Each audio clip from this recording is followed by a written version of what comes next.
Hello, ایسے کیا گھور گھور کے دیکھ رہے ہو؟ تم سے پوچھ رہی ہوں، بتا دو یہ لوگ کہاں گئے ہیں؟ اس لڑکے کے گھورنے پہ ایمان سارے ادب و لحاظ کو بالائے طاق رکھتے ہوئے آپ سے تم پر آ گئی تھی۔ اس نے تل ملا کر اس کے آگے چٹکی بجاتے ہوئے اپنا سوال دہرایا۔ آپ کون ہیں ان کی؟ اس لڑکے نے الٹا سوال داغا۔ میں نے تم سے اتنا پوچھا ہے کہ یہ لوگ کہاں گئے ہیں، اگر تمہیں معلوم ہے تو بتا دو، بجائے میرے سوال کا جواب دینے کے الٹا مجھ سے سوال پوچھ رہے ہو۔ ایمان کو اس کے جواب دینے کی بجائے سوال پوچھنے پہ صحیح تپ چڑھی تھی۔ ریلیکس یار، کیا ہو گیا؟ فروا اس کو یوں لڑتا دیکھ کر آگے بڑھائی۔ دیکھیں، ہم ان کی فرینڈ ہیں، یہ کافی دن سے کالج نہیں آ رہی، تو ہم اس لیے معلوم کرنے آئی تھیں، مگر یہاں تالا لگا ہوا دیکھا تو بس۔ فروا اب اس لڑکے سے مخاطب ہوئی تھی۔ حد ہے بھائی، کسی اچھی لڑکی سے دوستی کریں، ایسی لڑکیاں دوستی کے قابل نہیں ہوتی جن کو اپنے ماں باپ کی عزت کا بھی خیال نہ ہو، وہ دوستوں کی عزت کا کیا خاک خیال کریں گی؟ وہ لڑکا بڑی بوڑھی عورتوں کی طرح کانوں کو ہاتھ لگاتے ہوئے بولا تھا۔ اس لڑکے کی بات پہ ان دونوں نے حیرت اور ناسمجھی کی ملی جلی کیفیت لیے ایک دوسرے کی طرف دیکھا۔ کیا مطلب ہے تمہاری بات کا؟ پلیز ذرا ٹھیک سے بتاؤ گے، کہنا کیا چاہ رہے ہو؟ ایمان اس کی بات پہ بھڑک اٹھی۔ بڑی ہی کم عقل ہیں جی آپ، اس لڑکے نے ایمان کی عقل پہ ماتم کیا۔ خیر، عابد صاحب کی بیٹی کچھ ٹائم پہلے اپنے عاشق کے ساتھ رات کو گھر سے بھاگ گئی تھی، اس لیے اب وہ لوگ یہ گھر چھوڑ کر یہاں سے چلے گئے ہیں۔ اب اللہ جانے کہاں گئے ہیں۔ اس لڑکے نے ان دونوں کے سر پہ یہ حقیقت بتا کر بم پھوڑا تھا۔ آخری بات کر کے کندھے اچکاتے ہوئے وہ وہاں سے چلا گیا۔ پیچھے وہ دونوں تو یہ سن کر ہی شدید شاکڈ رہ گئی تھیں۔ یہ کیا کہہ کر گیا ہے یہ لڑکا؟ ایمان بے یقینی کی کیفیت میں اس لڑکے کی جانب ہاتھ سے اشارہ کرتے ہوئے فروا سے مخاطب ہوئی۔ ایسا کیسے ہو سکتا ہے؟ فروا کو بھی یقین نہیں آ رہا تھا۔ بیٹا، یہاں کیوں کھڑی ہو آپ دونوں؟ کون ہو؟ اپنی سوچوں میں گم، حیران، پریشان اور بے یقینی کی کیفیت میں گھری دونوں کھڑی ہوئی تھیں جب عقب سے کسی کی آواز پہ وہ چونک کر مڑی تھیں۔ ان کے پیچھے ایک 50-55 سال کی عمر کا شخص کھڑا ہوا تھا۔ انکل، یہ کہاں گئے ہیں؟ فروا نے مڑ کر ان سے وہی سوال پوچھا۔ بیٹا، ان کی بیٹی کچھ دن پہلے راتوں رات اپنے عاشق کے ساتھ فرار ہو گئی، اپنے ماں باپ کی عزت کو رون کر۔ کچھ ٹائم ہوا ہے یہ لوگ یہاں سے چلے گئے ہیں۔ عابد صاحب کی بنی بنائی عزت ان کی بیٹی نے خاک میں ملا دی۔ بیچارے بہت ٹوٹ گئے تھے بیٹی کے اس طرح کرنے پر۔ اس شخص کے لہجے میں دکھ کی آمیزش تھی۔ ایمان تو بالکل ہی خاموش تھی، جبکہ فروا ابھی تک حیرت کے سمندر میں غوطہ زن تھی۔ یہ سب گاڑی میں بیٹھا ڈرائیور بھی دیکھ رہا تھا۔ وہ گاڑی میں سے اتر کر ان کے سامنے چلا آیا۔ بی بی چلیں واپس؟ ہاں چلیے، فروا ڈرائیور کی آواز پہ چونک کر بولی، جبکہ ایمان ابھی تک سخت کسی کیفیت میں کڑی تھی۔ وہ انکل بھی وہاں سے جا چکے تھے۔ چلو ایمان، فروا نے اس کا کندھا ہلا کر خیالوں کی دنیا سے باہر نکالا تھا۔ ہاں، کیا ہوا؟ اس کے یوں کندھا ہلانے پہ ایمان بھی چونک کر پوچھنے لگی۔ چلو، دیر ہو رہی ہے، واپس چلتے ہیں۔ وہ اس کا ہاتھ تھام کر گاڑی کی طرف بڑھ گئی۔ فروا، مجھے ایک بات کا شک ہو رہا ہے۔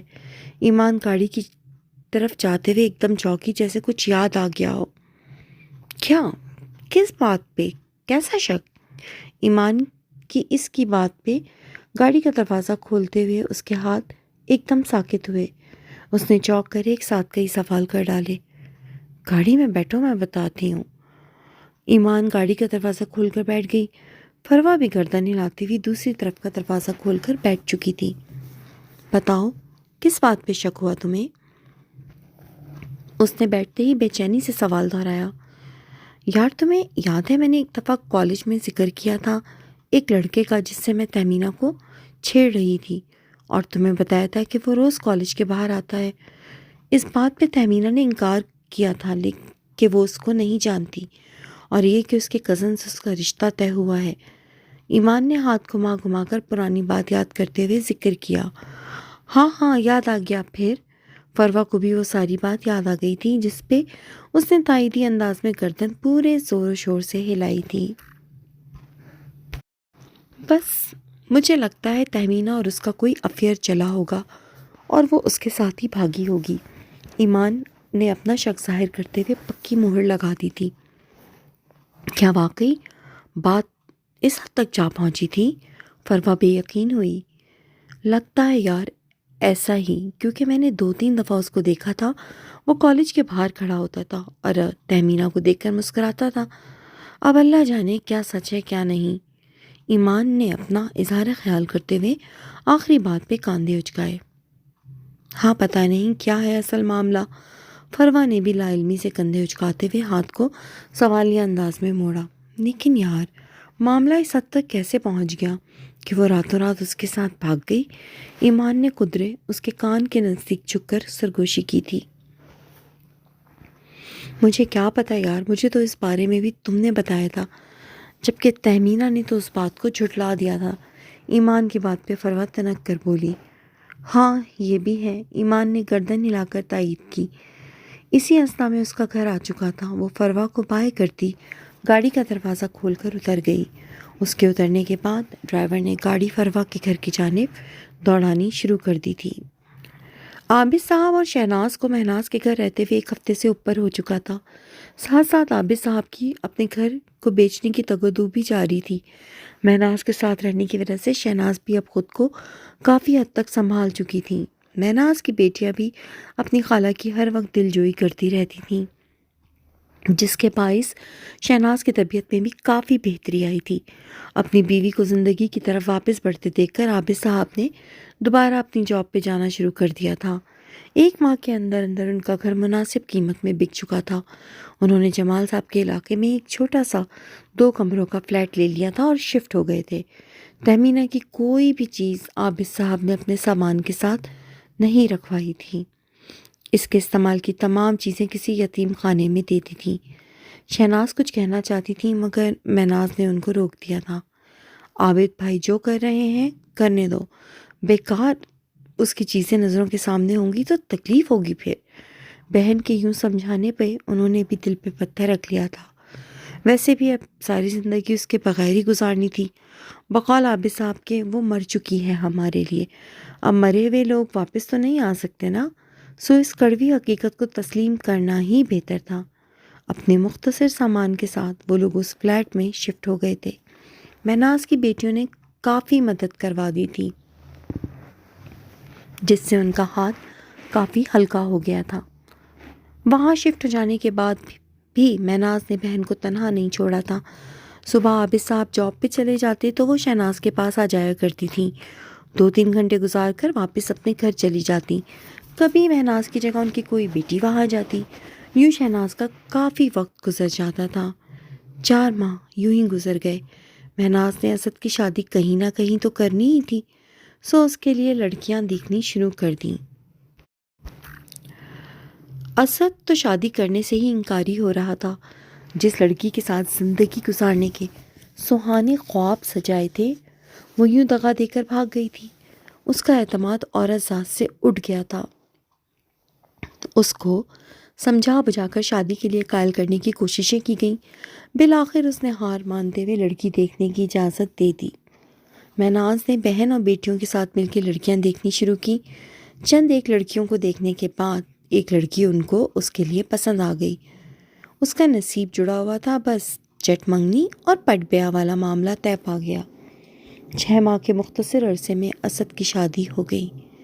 جن لوگوں کو شروع سے اسد کے رشتے کے حوالے سے پتہ تھا انہوں نے شادی والے دن بھی بہت سے سوال اٹھائے۔ اس معاملے کو تو مہناز خوش اسلوبی سے نپٹا رہی تھیں، یہ کہہ کر کہ وہ پڑھائی کے سلسلے میں ہاسٹل میں رہ رہی ہے۔ ویسے بھی اس کا دوسری جگہ سے رشتہ آیا ہوا تھا۔ مجھے دوسری لڑکی پسند آ گئی تو میں نے کر دی اپنے بیٹے کی شادی۔ لوگوں کی نظر میں یہ بے تکی اور غیر مطمئن کر دینے والی وجہ تھی۔ کچھ لوگ تو خاموش ہو گئے مگر کچھ لوگوں کی زبانوں نے آپس میں محاذ کھڑا کر لیا تھا۔ وہ سرگوشیوں میں باتیں کرتے نظر آ رہے تھے۔ شہناز نے بھی بہن کی دیکھا دیکھی یہی دلیل پیش کی تھی۔ بظاہر تو وہ اوپر سے خود کو مطمئن اور مضبوط ظاہر کر رہی تھیں مگر اندر سے اتنی ہی ٹوٹ پھوٹ کا شکار تھیں۔ اس سب میں کھانے کا وقت ہو گیا، پھر رخصتی کا شور مچ گیا۔ اس لمحے شہناز کو شدت سے تہمینہ یاد آئی تھی۔ اس وقت اس لڑکی کی جگہ ان کی بیٹی اسد کے سنگ رخصت ہوتی، مگر قسمت کے لکھے کو کون ٹال سکتا ہے؟ جو نصیب میں لکھا ہو وہ ہو کر رہتا ہے۔ اکلوتی اولاد نے اپنی خوشی کی خاطر اپنے ماں باپ کو اپنی حقیقی خوشیاں دیکھنے سے محروم کر دیا تھا۔ تہمینہ کو ان سب سے دور گئے 1 سال کا عرصہ ہو رہا تھا۔ اس 1 سال کے عرصے میں شہناز کا کوئی دن اس کی یاد کے بغیر نہیں گزرتا تھا۔ کبھی ساری ساری رات جاگ کر گزار دیا کرتی تھیں، یہ سوچتے ہوئے وہ کیسی ہوگی، کیا کر رہی ہوگی، خوش ہوگی اپنی مرضی کی زندگی جینے میں، کیا وہ ہمیں یاد کرتی ہوگی؟ ان سارے سوالوں کو خود سے پوچھتے ہوئے رات گزر جاتی تھی۔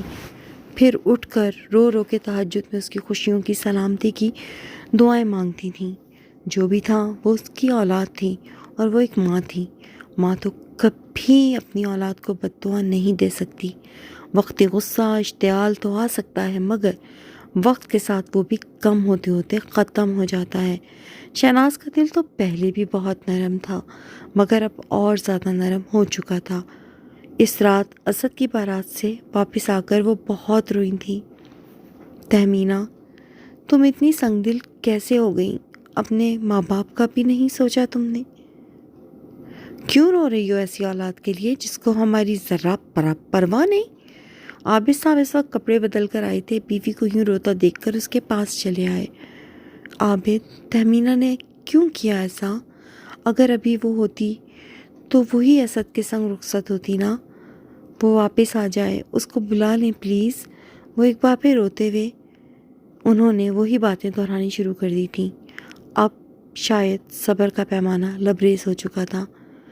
مر چکی ہے وہ، سنا تم نے؟ مر چکی ہے وہ، اور مرے ہوئے لوگ زندہ واپس نہیں آ سکتے۔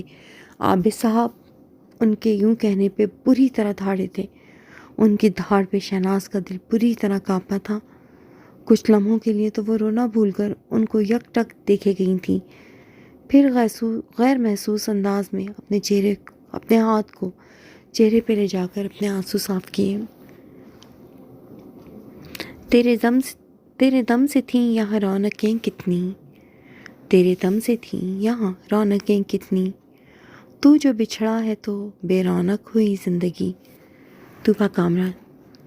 عابد صاحب تو اپنی بات مکمل کر کے کروٹ لے کر لیٹ گئے تھے، مگر شہناز کے تاثرات پتھرا گئے تھے۔ وہ بے جان بت کی مانند ساکت آنکھوں سے غیر مرئی نقطے کی طرف دیکھے جا رہی تھی۔ ایک بار پھر اس حقیقت کو تسلیم کرنا بہت مشکل امر نظر آ رہا تھا کہ اپنی زندہ بیٹی کو مردہ تسلیم کیا جائے، مگر یہ کرنا تھا۔ اداسی کے بھی 100 چہرے ہیں، اور ان میں سے سب سے زیادہ اداس چہرہ ایک ایسی جدائی کا ہے جس میں کبھی دوبارہ ملاقات کا امکان ہی نہ ہو۔ بات نکلے گی تو پھر دور تلک جائے گی، لوگ بے وجہ اداسی کا سبب پوچھیں گے، یہ بھی پوچھیں گے کہ تم اتنی پریشان کیوں ہو۔ انگلیاں اٹھیں گی سوکھے ہوئے بالوں کی طرف، ایک نظر دیکھیں گے گزرے ہوئے سالوں کی طرف، چوڑیوں پر بھی کئی طنز کیے جائیں گے، کانپتے ہونٹوں پہ بھی کئی فکرے کسے جائیں گے، لوگ ظالم ہیں ہر ایک بات کا تانا دیں گے، باتوں باتوں میں میرا ذکر بھی لے آئیں گے، ان کی باتوں کا ذرا سا بھی اثر مت لینا، ورنہ چہرے کے تاثر سے سمجھ جائیں گے، چاہے کچھ بھی ہو سوالات نہ کرنا ان سے، میرے بارے میں کوئی بات نہ کرنا ان سے، بات نکلے گی تو پھر دور تلک جائے گی۔ ان کو واپس آئے 2 دن ہو چکے تھے، اور یہ 2 دن تہمینہ نے بہت سکون سے گزارے تھے۔ اگر وہ اپنے ماں باپ سے مل لیتی، معاف کرنے کی بجائے عابد صاحب کا غصہ اود آتا اور وہ مناج کو کوئی نقصان پہنچا دیتے تو کیا ہوتا؟ ہو سکتا تھا مناج کو دیکھ کر ان کا اشتعال بڑھ جاتا اور وہ اس کو جان سے مار دیتے تو اس کا کیا ہوتا؟ شکر تھا کہ مناج نے اس کی بات مان لی تھی، وہ تو اب اس کو کھونے کے تصور سے ہی خوف میں مبتلا ہو جاتی تھی۔ وہ اس کی کل ملکیت تھا، اس کی متاع جان۔ سب مرد ایک جیسی فطرت کے حامل نہیں ہوتے ہیں۔ یہ بات منہاج نے بہت اچھی طرح ثابت کی تھی۔ بے شک اس نے نکاح کے لیے غلط طریقہ اپنایا تھا، مگر اپنی محبت کو پانے کے لیے یہ غلط طریقہ بھی اس کی نظر میں جائز تھا۔ اس نے نکاح کیا تھا، کوئی گناہ نہیں، یہ سوچے بغیر کہ اس کے پیچھے اس کے ماں باپ کا کیا حال ہوا ہوگا، وہ کس طرح جی رہے ہوں گے۔ لوگوں کی باتیں، ان کے طعنے اور طنز بھرے تیروں سے ان کے جگر کس حد تک چھلنی ہو چکے ہوں گے۔ وہ اس سب سے بے نیاز ہو چکی تھی۔ اس کو کسی بات کی فکر نہیں تھی، نہ ہی وہ اپنے ماں باپ کے بارے میں سوچتی تھی۔ حیرت تو تھی وہ اس کو یاد بھی نہیں آ رہے تھے۔ اس کو فکر تھی تو بس اپنی خوشیوں کی، اپنی زندگی کی، منہاج کی زندگی کی۔ جن ماں باپ نے اس کو پالا پوسا جوان کیا، اس کی خواہشات پوری کی، وہ سب اس کی نظر میں بے معنی ہو چکا تھا۔ اولاد اپنی خوشیوں کو حاصل کرنے کے لیے ہر حد سے گزرتے وقت یہ نہیں سوچتی کہ جس خوشی میں اس کے ماں باپ کی دعائیں، ان کی نصیحتیں ساتھ نہیں، وہ خوشیاں اس کو آخر راز کیسے آ سکتی ہیں۔ الٹا ان کے آنسو اور ان کی آہیں زندگی بھر ان کا پیچھا نہیں چھوڑتی، چاہے ماں باپ اپنا دل کتنا ہی نرم کیوں نہ کرنے، مگر جو دھچکا اور دکھ ان کو ایک دم پہنچتا ہے، اس سے بہنے والے آنسوؤں کا حساب آخر کب تک نہیں ہوگا۔ تہمینہ بھی اپنی زندگی کے اس پنے سے بے خبر اپنی خوشیوں کی سیج سجائے بیٹھی ہوئی تھی۔ شام کو منہاج کے گھر آنے کے بعد وہ اس کے لیے چائے بنا رہی تھی جب وہ ایک پیپر ہاتھ میں لیے کچن میں داخل ہوا۔ یہ لیں، آپ کے لیے کالج کا فارم لے آیا ہوں، اس کو جلدی سے فل کر دیں تاکہ آپ کا ایڈمیشن ہو جائے۔ اوہ، آپ لے آئے؟ وہ چولہے کی آنچ دھیمی کر کے تیزی سے آگے بڑھ کر اس کے ہاتھ سے فارم لے کر دیکھنے لگی۔ جی لے آیا ہوں، اور اب کوئی بہانہ نہیں چلے گا، بس آپ نے اپنی پڑھائی شروع کرنی ہے اب، اوکے؟ منہاج نے اس کو پیار بھری تنبیہ کی۔ اچھا جی ٹھیک ہے، اس نے سرد آہ بھرتے ہوئے حامی بھری۔ اب جلدی سے چائے لے آئے، اندر آ کر آرام سے تسلی سے دیکھے گا۔ اس کے ہاتھ سے فارم واپس لے کر اس نے چائے کی طرف دھیان دلاتے ہوئے تائید چاہی۔ جی اچھا آپ چلیں، بس میں لا رہی ہوں۔ وہ سر کو ہلاتی ہوئی دوبارہ چولہے کی جانب مڑ گئی جہاں چائے میں ابال آ چکا تھا۔ اس نے 2 کپ میں چائے انڈیل کر ان کو ایک چھوٹی سی ٹرے میں سجایا اور اٹھ کر اندر کمرے کی جانب قدم بڑھا دیے۔ یہ لیجئے چائے۔ سائڈ ٹیبل پہ ٹرے رکھ کر اس نے 1 کپ منہاج کی جانب بڑھایا اور وہ جو بیڈ گراؤنڈ سے ٹیک لگائے بیٹھا ہوا تھا، چائے کا کپ لے کر سیدھا ہو بیٹھا۔ لائیے جناب، اس نے مسکراتے ہوئے محبت سے چائے کا کپ تھاما۔ تہمینہ بھی اس کے نزدیک ہی چائے کا کپ ہاتھ میں لیے بیٹھ گئی تھی۔ منہاج، آپ کو پتہ ہے آپ میرے لیے کیا ہیں؟ کپ کو ہاتھ میں تھامے اس نے منہاج کے چہرے پر نگاہیں مرکوز کی۔ کیا ہوں؟ منہاج نے شرارتی لہجے میں پوچھا۔ آپ میری کل متاع ہیں، آپ کو کھونے کے تصور سے ہی میری روح فنا ہونے لگتی ہے۔ پتہ ہے اب میرا دل بہت مطمئن ہے کہ ہم واپس آ گئے۔ یقین کریں جب ہم جا رہے تھے نا تو ہر پل دل کو دھڑکا لگا ہوا تھا، نہ جانے کیا ہوگا، بابا کو آپ کو دیکھ کر نقصان بھی پہنچا سکتے تھے۔ شکر ہے آپ نے میری بات مان لی اور ہم واپس آ گئے۔ وہ ایک جذب کے عالم میں بولتی جا رہی تھی۔ منہاج اس کے خوبصورت چہرے کو اپنی آنکھوں میں سموئے وارفتگی سے دیکھ رہا تھا۔ اتنی محبت ہو گئی ہے آپ کو مجھ سے؟ منہاج نے چائے کا کپ سائڈ ٹیبل پہ رکھتے ہوئے اس کا ہاتھ تھاما۔ بہت زیادہ، اتنی کہ میں کبھی سوچ بھی نہیں سکتی تھی۔ بس اسی لیے تو آپ کو کھونے کا سوچ کر ہی کچھ ہونے لگتا ہے۔ اس نے سر کو ہلاتے ہوئے تسلیم کیا۔ میری جان، میں نے کہا تھا نا، جب تک آپ میرے ساتھ ہیں مجھے کچھ بھی نہیں ہوگا۔ پھر کیوں سوچتی ہیں اتنا کہ آپ مجھے کھو دیں گی؟ اس کے ہاتھ سے چائے کا کپ لے کر سائڈ ٹیبل پہ رکھا، پھر اسی ہاتھ کو بڑھا کر اس کو اپنے حصار میں لیا۔ وہ اس کے سینے سے آ لگی تھی، اس کی دھڑکنوں میں بجتے سانس میں اس کو اپنا نام سنائی دے رہا تھا۔